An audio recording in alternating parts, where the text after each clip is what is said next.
Deep Dive Film School makes no claim of ownership of the film footage used in this episode. The film footage is owned entirely by the copyright holders. Also, we're going to spoil the hell out of this movie, so this is your warning. Welcome to Deep Dive Film School! Oh, this week we're going to get into that one scene from 1954 Hitchcock movie, Rear Window. Let's dive on in. Oh, yeah.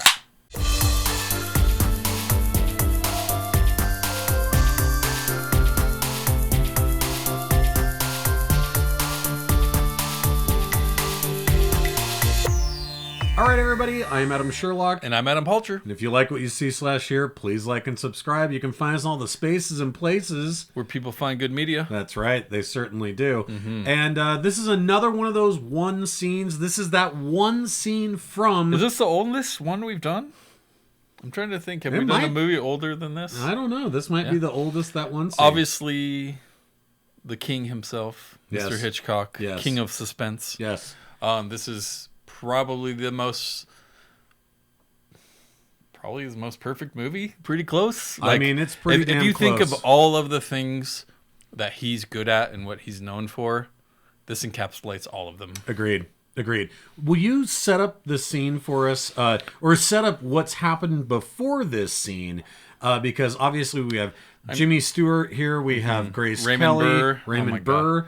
I still have a crush on Grace Kelly. Oh, I thought you were going to say a crush on Raymond Burr. I mean, he's a handsome man. He is a handsome man. Grace Kelly is the kind of one of the such a badass here kind too. of a classic, movie star from the 50s. But like, this might be my stunningly favorite, gorgeous. My favorite movie that she's in. I love her character so much, and actually, she's great. There's some of these early conversations between her and Jimmy Stewart's character in his apartment where.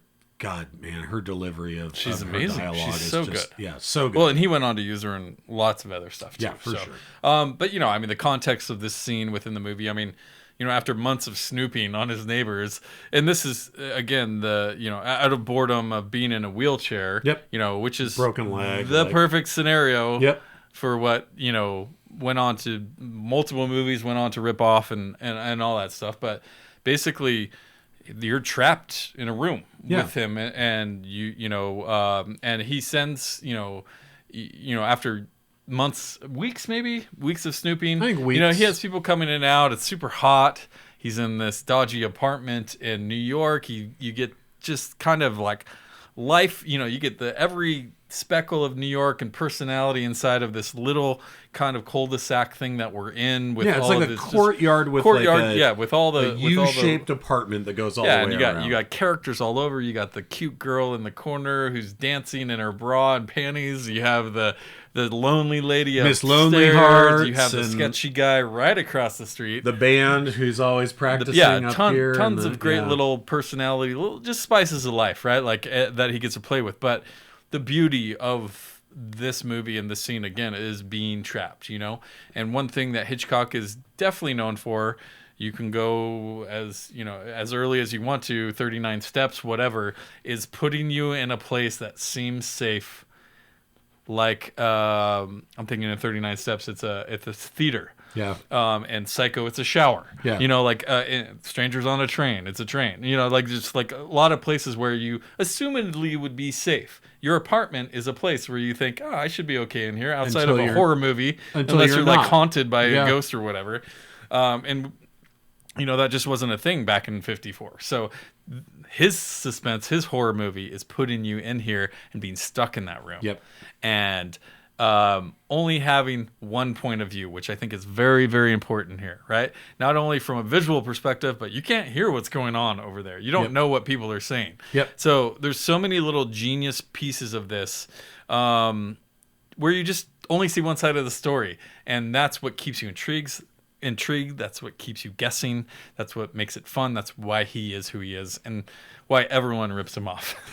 You're absolutely right. Well, and I think that for a little bit of backstory here, like you said, Jimmy Stewart's character, Jeff, L.B. Jeffries, has basically become obsessed with staring at his neighbors. He's a photographer, so he has this huge telephoto lens. That's right. Yep. On his camera.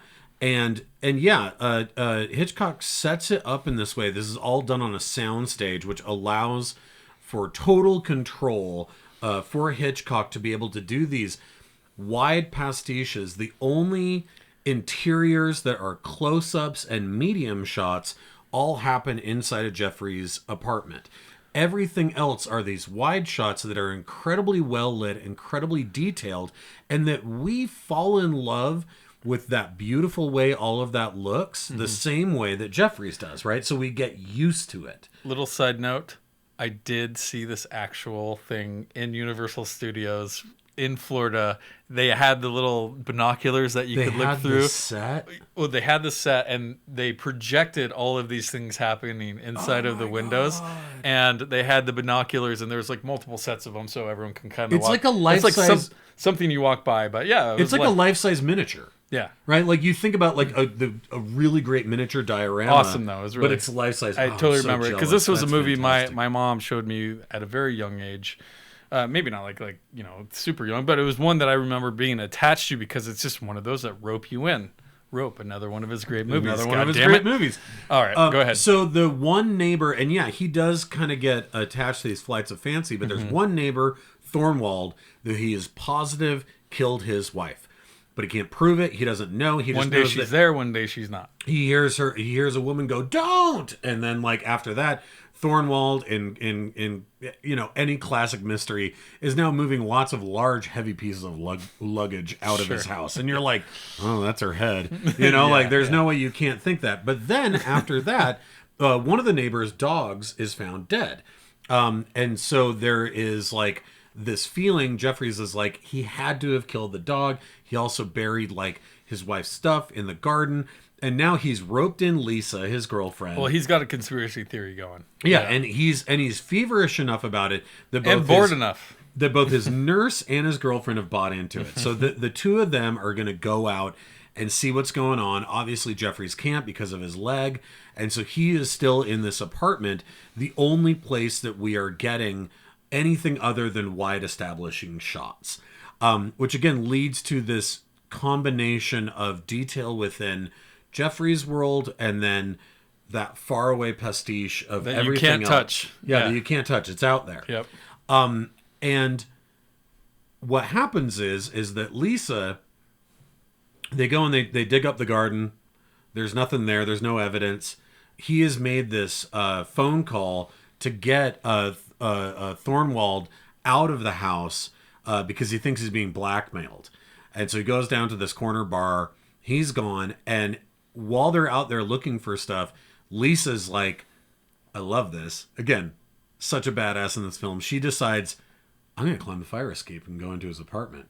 And so like even this fevered pitch that Jeffries has started with, Lisa has grabbed the gauntlet and ran with it. Mm-hmm. She climbs the fire escape, goes in there. He's freaking out. She's bought in for sure. And he's freaking out, but he's also like really stoked at what a badass she is. And just curious about what she's going to find. He's like, don't do it. But he's like, oh my God, she's in.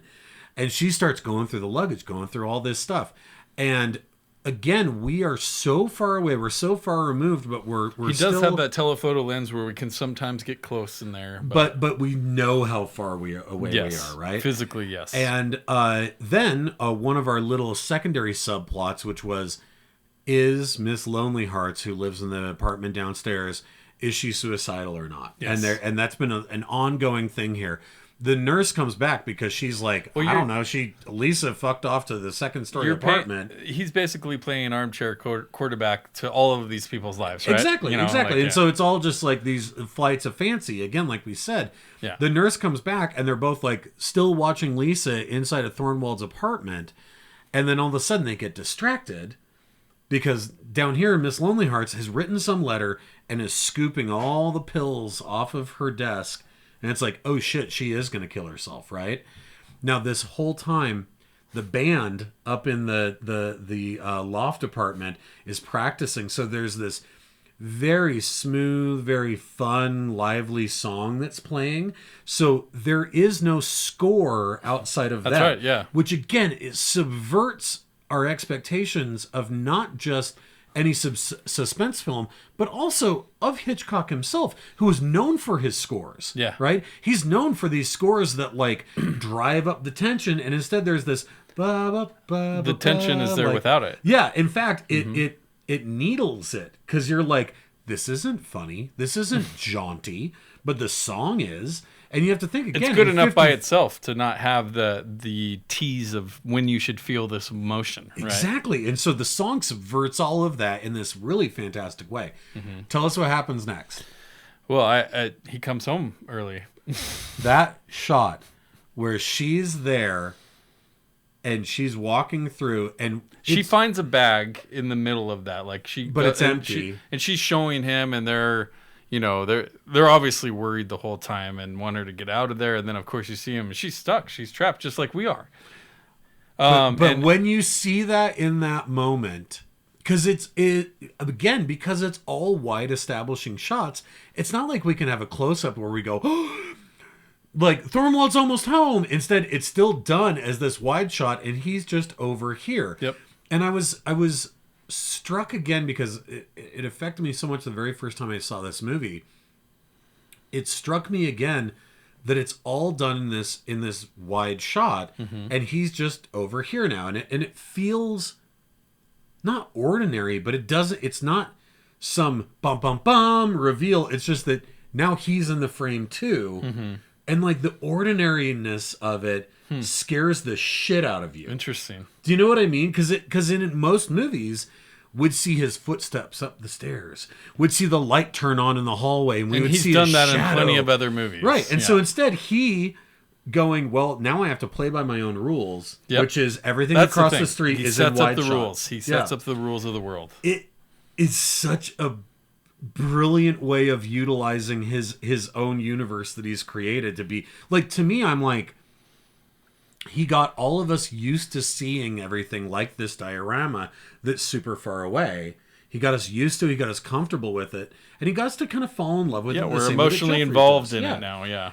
And now, this had to have been the first thing that in his head he saw as he was scripting this movie out. Had to be this scene of her in just this room. Just that shot.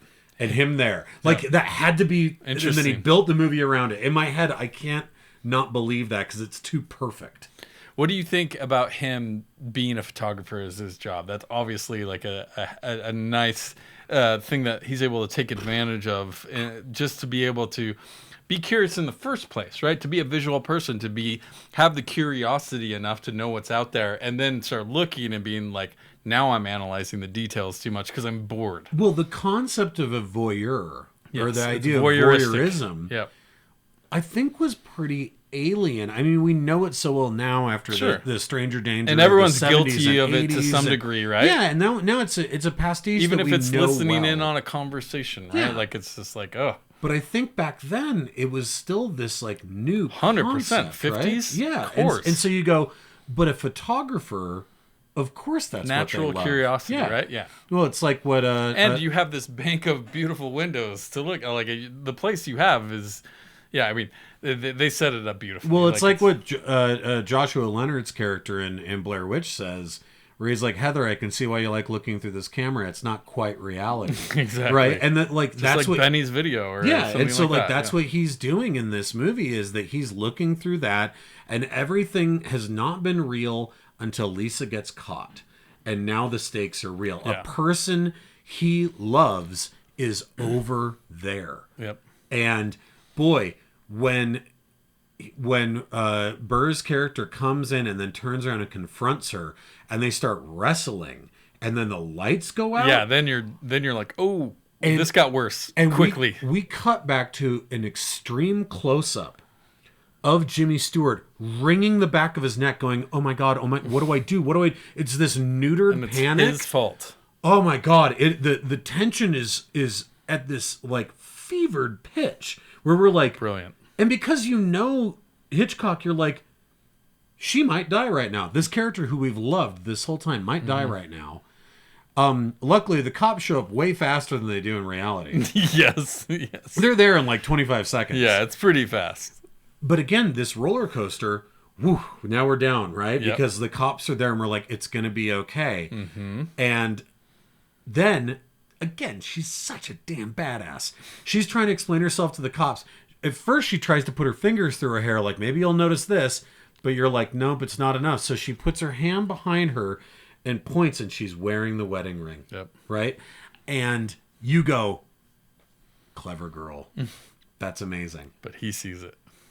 Let's talk about that fucking moment. Because, again, we get our breath out. We're like, Well, hey, she's not going to die. Before the lights go off, she yells Jeff, which is a giveaway right there. Yeah. But the lights went out.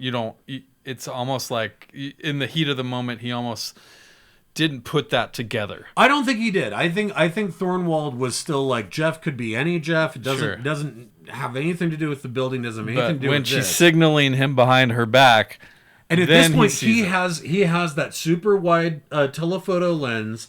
So now we do have a close up. Yeah. Mm-hmm. We have a close up, even though we can tell it's not a filmic close up, right? It's not what we would get inside of Jeff's apartment. It's not that close up. Yes, it's through this ringed telephoto lens. Still in the box of the frame of the window. Yeah, we're far away still. Mm-hmm. And in that moment, because the cops are there, we've gained back our sense of safety. And he takes it away that as quick as that, right? Because that telephoto lens moves up, and Raymond Burr looks at us, the audience. He sees her signaling and looks at Jeff. And it is the fucking scariest thing you could possibly do. Like, even though I knew it was coming, when I saw it again, I just started laughing while watching it because I was like, God, that's still effective. It really is. Even after all these years, I've seen this movie so many times, I know that moment's coming. But if you were sitting in a theater, I mean, what movies... what is going to movies other than voyeurism, right? You're totally right. You're totally that's right. all it is. We're looking into other people's lives, and when they turn that back on you, my God. Obviously breaking the fourth wall is a big thing. Yeah. And a technique that you can use, and it's used well a lot of times. You don't want to overuse it. Like, you want to find the right And for those who don't know, that's when they look at you and actually like, hey, we're not in a movie anymore. I'm talking to you. 2 weeks ago, I mentioned Jonathan Demme, a king of that, in something like Silence of the Lambs. Sure. Like, have Hannibal Lecter look at you. But people use it to more extremes, to even more than that, even. Oh yeah, you think. But like here they're games, like they're looking at you and like, hey, you've been watching this whole thing going down, and now you're caught. You're a part of it. You're also, again, can't hear audibly what's going on or what's being talked about, what his excuse is, what her excuse is, because she's the one who's in his apartment. Yeah, she's the one who's breaking the law here. And then God. Such an intense, well-made scene. It goes on to the flashbulb technique, which is brilliant, amazingly done. That kind of stuff. One of his all-time movies for sure. Without a doubt. I don't think anyone who knows Hitchcock doesn't see this as like a top 3, top 5 Hitchcock movie. Like easily, and so well made. And I just think that there's something about his place of safety first being threatened by a person he loves in the place where he thinks a murderer is, and then the double whammy of now he sees where you are. Mm-hmm. Now whatever safety as a voyeur you felt is broken. Yep. And will never come back again. And it is, I'm trying to think like how many films prior to this, not a lot, or since then. Well, even that broke the fourth wall in that way. I mean, I'm just thinking of like What Lies Beneath. I said before that. But you love that scene where he looks right at the camera. I mean, I do love that scene. That does have some Rear Window in it. It definitely does. It's a flawed movie, but it's got some good stuff. It's a good Zemeckis film. Yeah, that's right. Zemeckis. But I'm just going. It's no Welcome to Marwin, but yeah. Forever we're gonna kick you in the balls for that one, dude. But I think of like Dracula coming directly towards the camera in like those old Hammer films or things like that. It's like, if you want to be the opposing figure, they're teaching you in film school, you want to be down low at the opposing figure up top. Yeah.